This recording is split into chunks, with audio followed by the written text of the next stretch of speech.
કહેવાય ને કે આમ જોઈએ તો યોગ વગર આપણું જીવન અધૂરું છે અને આજે વાસુ આપણી સાથે છે.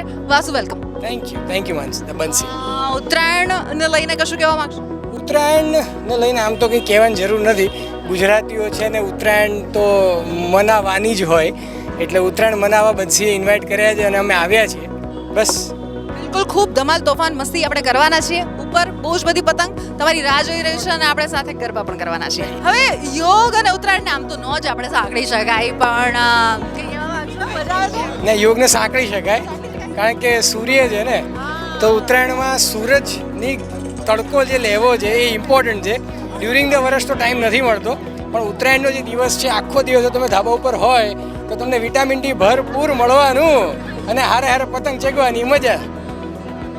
અને એ કેવું, એટલે અહીંયા આપણે એ વાત ખાસ કરવી જ પડે કે આપણી જે સંસ્કૃતિ છે, આપણા તહેવારો છે, આપણું જે ખાનપાન છે, એ બધું જ કેટલું સાયન્ટિફિક છે કે જે ડિરેક્ટલી ઇનડિરેક્ટલી યોગ સાથે સંકળાયેલું છે.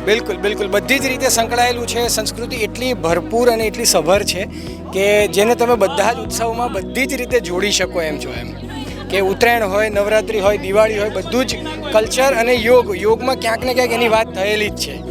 એટલે થેન્ક યુ સો મચ. મજા આવી. સિઝનથી પહેલી પતંગ મેં અહીંયા ક્યાં વાત બંસીની સાથે